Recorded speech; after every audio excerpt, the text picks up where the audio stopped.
y'all, and welcome back to the channel. If you've been here before, you may notice things look a little different this time. We were able to get moved. I'm still kind of unpacking and figuring out how I want to arrange things, so this may change. But today we are going to be going in a different direction than I have been in the last few videos where I was talking about the frontier and Dunmore's War. And today I want to take kind of a deep dive into a particular historical document, I guess you could say historical pamphlet, that really doesn't get a lot of attention. And so this is going to be long, this is going to be a lot, but I hope some of you will enjoy it anyway and enjoy it for what it is. When it comes to history, I think a lot of times we don't pay as much attention as we should to the primary documents. And it can seem easier to just kind of read a book that a historian has kind of summarized everything for us in that book. But when we do that, you know, we don't get the most accurate information. It's subject to the historian's bias. And there's some things they might not consider important that we really should be paying attention to. So this is especially true when we look back at the writings of the Revolutionary War. If we want to get a better understanding of those historical events and the intentions of the founders, we need to look at everything that was being said. You know, you can think about Paine's Common Sense and the Federalist Papers. We reference those all the time, right, when we're understanding this. And those are wonderful sources of context. But here's the problem. There's more to it. If you and I were to sit down and we were going to have a conversation about any topic, pick a topic, and then later we're trying to tell someone about the conversation, but we only tell that person about, you know, maybe what you said, and we don't mention anything about what I said, that person's not going to get the full picture of our conversation because they're only getting one part of it. And that's really what we have with a lot of these historical documents, because often these pamphlets, letters and newspapers and the like, these are part of an ongoing conversation where someone on one side of the political spectrum, they are writing something to support their views, and then the other side responds, and it goes back and forth. So if we really want to understand the conversation that was being had back then, we really need to look at both sides of those conversations to see what was being responded to. I mean, if we want to read Thomas Paine's Common Sense, it's a great read, don't get me wrong, but we're really going to understand it in more depth if we understand why he felt, okay, I need to address A, B, and C. Well, why are those the important things that we really need to clear up and we really need to get the populace to think about? And it's because it is based on the conversation that was going on and where he said, you know, this is the important part that we need to focus on. So I want to get that other side of the conversation today, or at least one example of it. So I am going to be covering Jonathan Boucher's letter from a Virginian to the members of Congress. And this was written in 1774 at the same time as Lord Dunmore's War was going on and everything else that I've been talking about. This is what was going on to the east. All right. So I guess it's, in one way, we can't really be surprised that we only usually get one side of the conversation, right? Because history is written by the winners. But that's not how I want this channel to be. I want us to see other views. And not all of the Loyalist writings may seem to have merit. There may be a lot of things that I'm going to read in this video that you're like, I don't buy it. I don't agree with it. And that's fine. You know, I don't necessarily agree with everything that he says either, but I think it's really important that we take a look at it anyway. Now, as I said, this was published in September of 1774, written to that First Continental Congress, and this is a pivotal moment. There's a lot going on. At this point, war is not inevitable, but there's a lot of stuff that's just kind of starting to snowball. And one of the things that's been debated around this time and in the decade or so leading up to it is the idea of Parliament having essentially absolute power, the final say. And Robert Middlekauff's The Glorious Cause, he mentions Boucher. And he basically says that Boucher is just talking about Parliament's authority and calling the colonists children. this is part of what Boucher is addressing, but he also talks about the concept of non-importation agreements and what that really means when not all citizens consent to it. So there's really a lot more that he's trying to get across, whether we agree or not. And that's another thing about Middlekauff's assessment of Boucher. He says, quote, Boucher's argument rested in part on a denial of the realities of the previous 10 years, end quote. I can't get on board with that. You'll see it for yourselves in these sections that I'm going to be quoting, but I don't think Boucher is denying the last decade at all. He's just saying that, some of what y'all are talking about, it's just a bridge too far. It's just I'm not prepared to go that far. He's not denying that there's an issue at all. And I'm going to be reading a lot of excerpts from it's like 29 pages that he wrote in this pamphlet. And it's another of those sources that is really not published widely online. So I really want to give a lot of Jonathan Boucher's statements in his own words rather than just summarizing for you. And that's part of what's going to make this so long. All right. So if we're talking about the Declaration of Independence, or again, talking about, Thomas Paine's Common Sense, I can tell y'all, just go look it up online and read it for yourselves, right? I really can't do that here. That's the problem with more obscure writings, but that's why I think we need to talk about them. And also, if you read much about Boucher, you will probably see that he is referenced as living in Maryland at this time. And that is true. So I just want to kind of clarify things here. In 1774, he was living in Maryland. He had taken a position as a clergyman there. But most of the time that he had lived in the colonies had been living in Virginia. And from the title of this pamphlet, I think he kind of still considers himself to be a Virginian.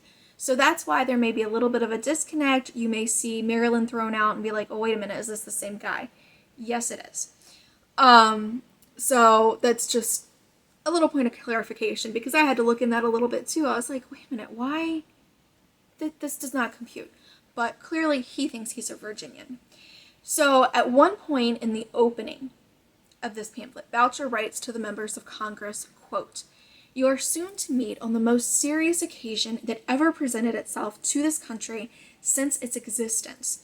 The harmony which subsisted with little or no interruption between Great Britain and her colonies from their very infancy until of late is in danger of being destroyed forever. End quote.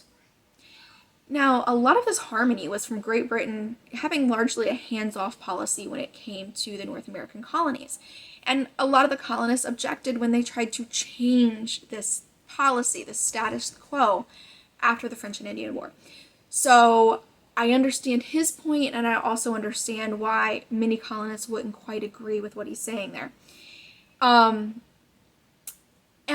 when I say that 1774, it's an important time, there's a lot going on, and I talk about some of the things that Boucher says, where, he's talking about this like it's the most serious thing that's happened in their history.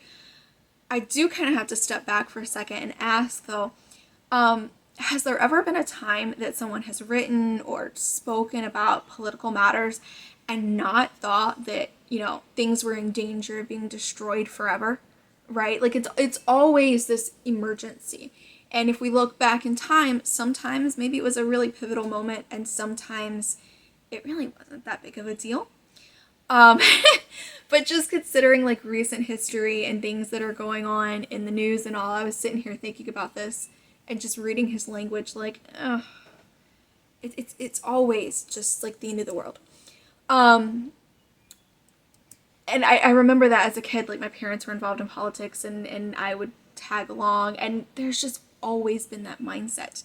Clearly, this has been the mindset from the beginning of the United States and what led to the creation of the United States. Always the end of the world. Anyway, I can easily imagine that a loyalist might have considered Congress to be unnecessary, dangerous even. And Boucher says that the populace of the colonies, quote, wish by a public consultation to be assured of the general opinion by a representation of every province, to collect the calm, deliberate determination of all the provinces, to establish some public mark of mutual confidence, that they may hold it up to the parent country, in all its weight and importance, end quote. Jumping past what I would consider some flowery language that's not really necessary, he then says, quote, "We look up to you as the oracles of our country. Your opinions will have the effect of laws on the minds of the people, and your resolves may decide the fate of America," end quote. So he doesn't seem entirely critical of Congress as a body. He's not saying that they're completely unnecessary. He's not attacking their character. He recognizes the importance of the liberty, the lives, the right to property, of even what he calls the lowest orders of men. And he says, quote, "These may be all endangered or lost by the conduct of their governors. They have therefore a right as free men to examine their conduct, to censure, to condemn it. Without this right, the freest government on earth would soon degenerate into the rankest tyranny," end quote. So could I skip over some of these quotes? Yes, I could. But I really want to show just kind of like the tone that Boucher sets at the beginning of his pamphlet. And he is going to disagree with the revolutionaries and make some strong statements. But I think we do need to recognize the sort of common ground between these groups at this point. He's disagreeing with some popular voices, but he doesn't insult the Congress. He doesn't attack them. He does say that the average man isn't bothering to truly educate himself before forming an opinion, and that's something that concerns Boucher. He says, quote, "Men in general are governed more by their temper than their judgment. They have little leisure and still less inclination to inform themselves exactly of the necessary constitutional powers of the supreme magistrate or of their own legal rights. They have been often told that liberty is a very great blessing. They talk incessantly of it. They find something enchanting in the very sound of the word. Ask them the meaning of it. They think you design to affront them. Push them to a definition. They give you at once a description of the state of nature. Their ideas of the nature, origin, and conditions of civil society in general are just as confused and inaccurate. They take their political as they do their religious opinions upon trust from the nursery, the company they fall into, or the professions and scenes in which they are accidentally engaged," end quote. Now, American colonists were actually very highly educated for the time. There's high rates of literacy, but Boucher voices concern about the sources of their opinions, saying that they're getting their opinions from newspapers and pamphlets instead of better quality sources. I think there is some irony to that since he's writing a pamphlet, but I suppose he's trying to write an alternate perspective for them to consider, so, okay. Then he says, quote, "Quacks in politics and impostors in patriotism have in all free governments and in all ages availed themselves of this necessary spirit of jealousy," end quote. Such impostors, he says, essentially mislead the well-meaning deluded multitude. But I have seen the quacks in politics portion quoted elsewhere, and I just want to specify that this is not about Congress, right? He's not insulting Congress here. This is his concerns about others just not educating themselves. He is not having that concern about Congress. And because I don't want this to turn into a 2-hour video, because Lord knows it's going to take long enough to upload just this one, I'm going to kind of jump ahead to his statements about the authority of Parliament. A lot of the discussion at that time about parliamentary authority is because of the Declaratory Act. And that had been around almost a decade at this point. But many colonists were still upset about Parliament's assertion that they had authority over the colonies in all cases whatsoever. Now, Boucher writes about earlier generations of American colonists, and he claims, quote, that they felt and discovered infinitely more zeal for their religious than for their civil liberty, and would have been content with half the privileges their posterity enjoy for an act of toleration, end quote. I don't entirely disagree. He also says that American colonists are Englishmen as much as any others in the empire. Let's talk his legal argument, though. Or perhaps we should say his logical argument, because I don't think it's quite legal. It's based on his understanding of the British form of government as a British citizen. And here it is, quote, that although by their charters our ancestors were empowered to make bylaws for their own local convenience, they were nevertheless expressly and formally restrained from making laws repugnant to the laws of England, and were universally understood, both there and here, to owe in common with all Englishmen an obedience to the laws, from which no king could release them, because no king could dispense with the laws." End quote. As arguments go, I don't think it's a half bad one. Basically, the colonies had charters that were granted by the king with the permission of Parliament, and any colonies would also be subject to Parliament because the king can't go around Parliament. It's connected. Just like with our government here in the United States that we have now, and we have, the legislative and the judicial and the executive, you can't just say that the state of Virginia, let's say, doesn't have to listen to what the executive says because the judicial gave them permission for something. Or, switch that around a little bit. Maybe they don't like something that came out of the judicial branch recently. And we are tied to it. We don't have a choice. All three of those have authority over us. We can argue about how much authority there should be at the federal level, but one way or the other, all three have authority over us. And at this time in 1774, Boucher is basically saying the same thing. He's like, you might not like it, but the king and Parliament both have authority. You can't say that you're loyal subjects of the king and then try to deny the fact that Parliament has authority over you. You can complain that you feel you aren't being represented by Parliament, but you can't just ignore their authority altogether. And obviously there were a lot of colonists who would not have liked that argument. They didn't want anything to do with it. But we can't sit here now and be like, well, Boucher didn't know what he was talking about. There's no logic behind what he's saying. There is some logic there. But there being some logic there does not mean I'm saying he's right. That does not mean I'm saying I side with him. It means that there is something that I think is valuable in this text that we should continue looking at, right? So, for a loyalist argument, I wouldn't say it's bad. He's also telling the colonists, you can't have it both ways, right? You can't have your cake and eat it too. So, this goes back to kind of what I was just saying about the analogy with our government. You can't drop one part of the government just because you want to. He also appeals to Locke and Sidney, just like many patriots had done in their writings, and would continue to do.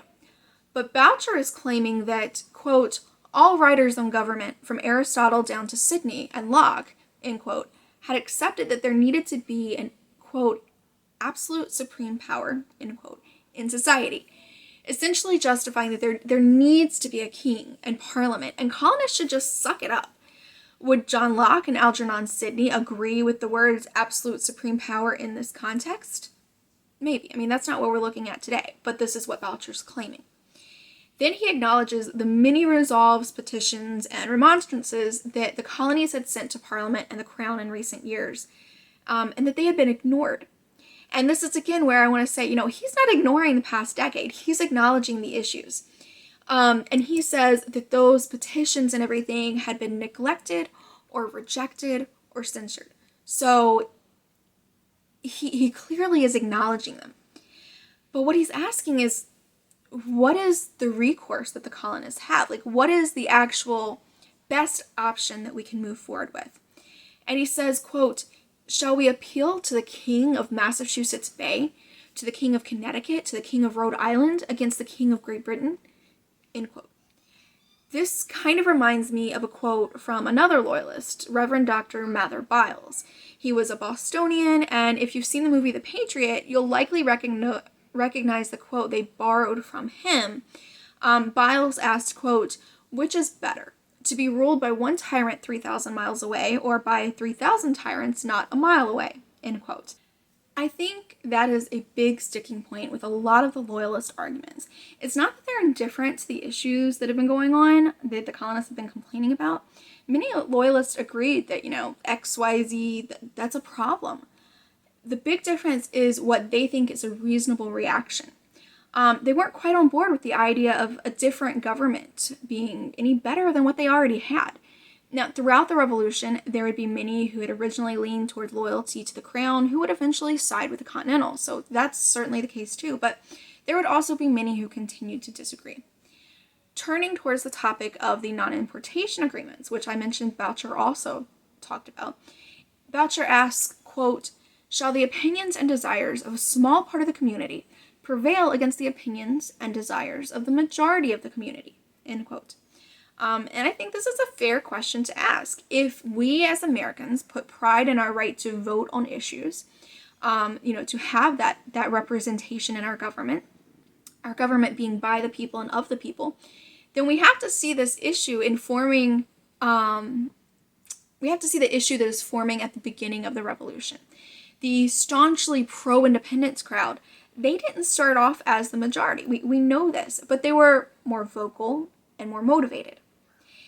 But how would we feel now about a vocal majority choosing our country's direction? So because they're louder, they're getting more say. And Lord, I'm not trying to make comments about modern politics here, y'all, though I'm sure you can draw some comparisons. There's been a lot going on lately. I am saying this based on just like our history, all right? Right, so non-importation. This had been attempted at various times since the French and Indian War, and it's what the colonies turned to after the Boston Port Bill. They were one-upping Parliament in a way, saying, well, you want to close one port? Here, hold my beer. I'm gonna do it better. And this is Boucher's opinion. Quote, "Upon the subject of a non-importation and non-exportation agreement, I am at a loss what to say.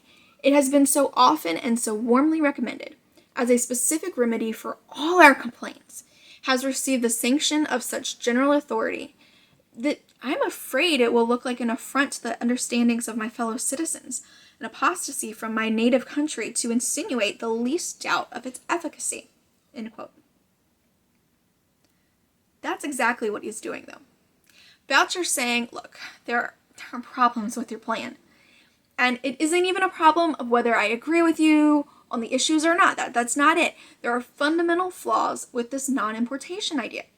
First, he says a lot of people promoting the non-importation agreements don't fully understand the economy of the colonies.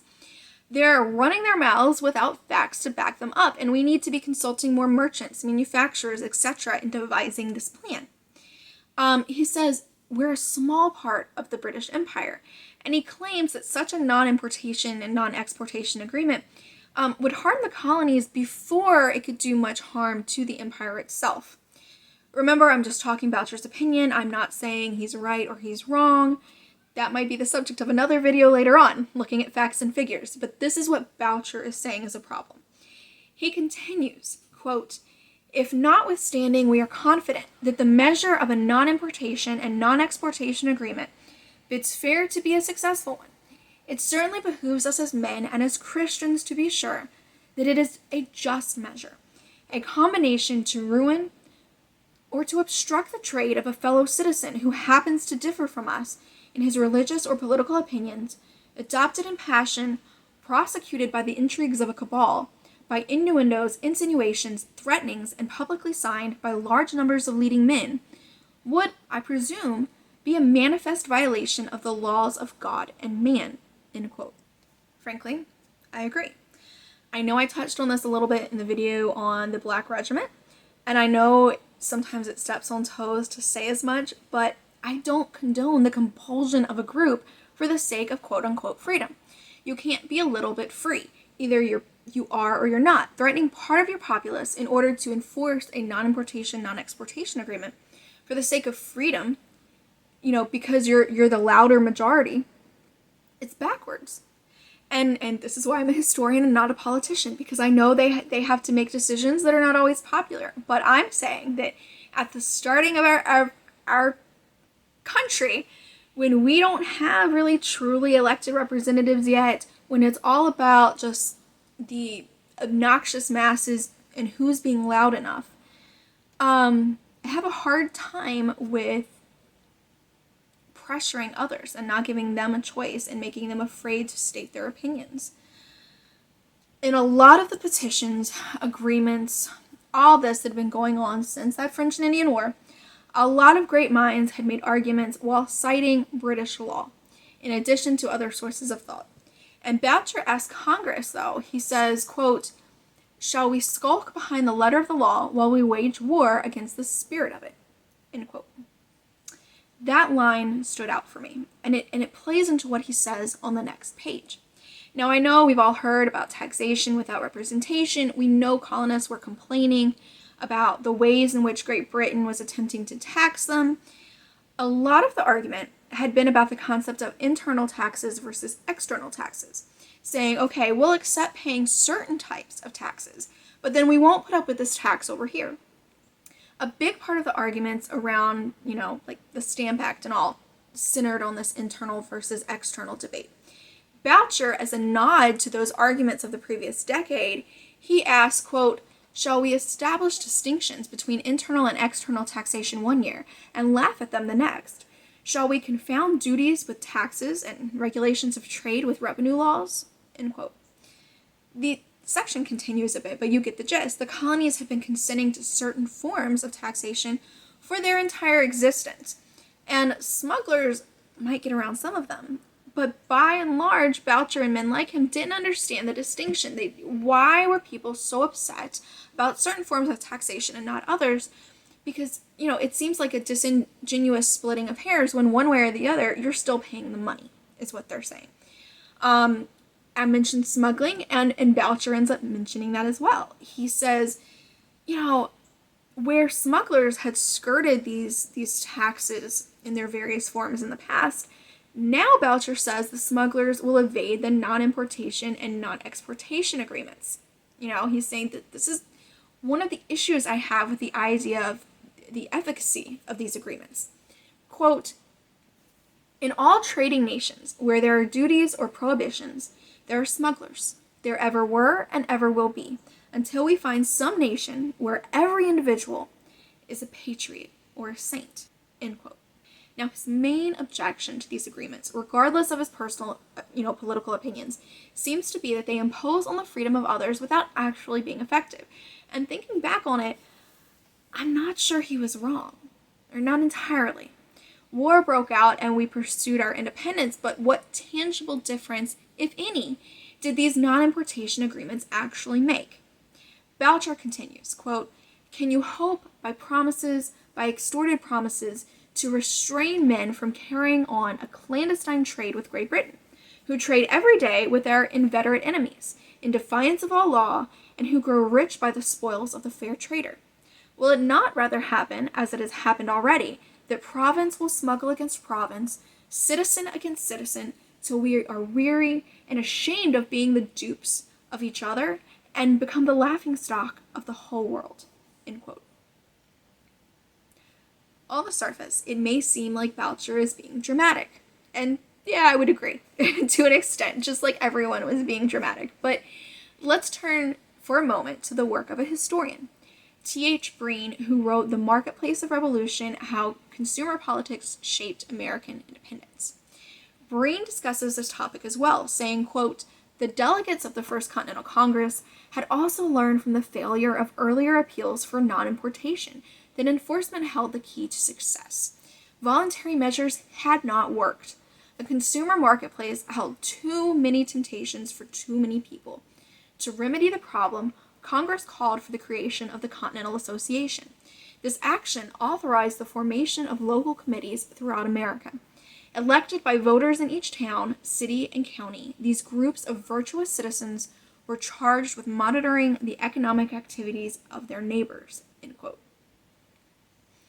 Breen explains that these committees, or rather the Continental Association, made a much bigger difference than what most historians have admitted. Breen asserts that, quote, "To argue that the association made the American Revolution inevitable would be unwarranted. Last-minute negotiations could have altered the course of events. Lord North might have rejected a military solution. But the formation of local committees altered the political chemistry in the cities, towns, and counties of America. It was on this level that ordinary men and women declared their independence." End quote. I think this really backs up a lot of what Boucher is saying about, what's going to happen when you start coercing your neighbor. The big deal here isn't the agreements themselves. It's the measures that people were willing to take in order to enforce them. To some, those measures will seem fantastic, brilliant, wise, what have you. To others, they can seem terrifying. Certainly, neighbor against neighbor was the theme of the revolution in many regards, and that's a hard thing. When your enemy isn't from some other country thousands of miles away, but instead it's a person next door who you've known for years, but now you disagree on politics and measures begin to seem reasonable that wouldn't have been considered in the past. So now Boucher, he circles back to the topic of Parliament and rights as English citizens. I mentioned that taxation without representation issue. Boucher responds discussing the British Empire, and he asks, quote, "If we are of that community, but are not represented, are we not in the same situation with the numerous body of copyholders, with the inhabitants of many wealthy and populous towns, in short, with a very great number of our fellow subjects who have no votes in elections?" End quote. I'll put a link up in the corner about a video I did on suffrage in colonial America because, yet again, it's true. There were many in the British Empire who did not have a vote, even in England itself, even men. And in the wake of the American Revolution, this was still an issue here. Not all of the founders even agreed on universal manhood suffrage, much less the movements that we had to have later on the suffrage of women and people of color. So, it's a thing. If you noticed, several times I have referenced issues the colonies had since the French and Indian War. And there's a reason for that. A lot of the issues that gave rise to the American Revolution stem from the French and Indian War, specifically the massive war debt that it resulted in. So Boucher writes, quote, "We boast much of our bountiful compliance with the requisitions made during the last war, and in many instances with reason. But let us remember and acknowledge that there was even then more than one rich province that refused to comply, although the war was in the very bowels of this country." End quote. And you know what? That tracks. That's true about the French and Indian War. He is not wrong there. So at this point, it seems Boucher knew where things were headed, though he found it distasteful. And he cautioned, quote, "If you persist in denying the supreme power of Parliament, which no Parliament will ever renounce, like independent states, we have no appeal but to the God of battles." End quote. I think this is where he's going with his earlier questions about, who do we have left to appeal to? What is that option that's open to us? The call for this Congress is acting like they're going to pull some magical solution out of a hat, but the options are really just more petitions that will be ignored, or we will end up going to war. Given the path that everyone was already on, it could really only be one of these two things, almost like a game of chicken. When I was a teenager, I had two friends in my neighborhood that I'd go out and play with. And one day they decided that they wanted to play chicken on their bikes. And I didn't play. They probably could have said that I was the chicken, but I'm just sitting here like, this is ridiculous. Why is this even a thing that we're doing?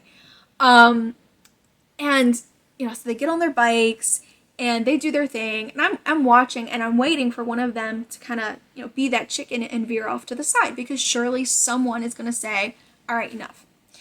But neither of them did. They, their front tires just smacked together. They both get knocked on their butts. And it was just in time for one of their moms to drive up and realize what happened. And she was livid. And I feel like that's kind of what happened with the revolution in some ways. Many liberty-minded Americans were expecting, at least at first, that if they just stayed the course, then Britain would give in. Give them what they wanted, and that would be that. They wouldn't need to pursue full-blown independence. And Parliament and the King, they're thinking that if they just held firm, that if they just, didn't give in, then the Americans would give up and everything would go back to normal. Of course, neither of those things happened. And in every war, a lot of lives are lost. To Congress, to the Patriots, it was an acceptable exchange. And to Great Britain, I assume it was acceptable as well because they lost men. Independence was worth bloodshed. For the Loyalists, I want to again point out that generally speaking, they seem to acknowledge there are reasons people are upset. They just don't think the price is worthwhile. And I think everyone is entitled to their opinion. The last line I want to read is the final lines from Boucher's pamphlet. He says, quote, "Teach them in mercy to beware how they wantonly draw their swords in defense of political problems, distinctions, refinements, about which the best and the wisest men, the friends as well as the enemies of America, differ in their opinions. Lest while we deny the mother country every mode, every right of taxation, we give her the rights of conquest." End quote. This is an important caution. Should the colonies attempt revolution and fail, things wouldn't go back to the status quo of before the war. Instead, Great Britain would have had the rights of conquest and be free to exert even more control over the colonies and tax at higher rates. The warning ended up being irrelevant, of course, because we won, but it's a concern that had to have been on everyone's minds at the time. So thanks so much for sitting through this one. I know it's long. I know I rambled. But I felt there was no way to do this pamphlet justice otherwise, especially without all those quotes. So if you're interested in more of these sort of obscure writings, let me know in the comments. There are quite a few more that I can do videos on, and we can discuss those in the future. I do hope you've enjoyed the video. If you have, make sure you like, subscribe if you haven't already, and I will see y'all next time.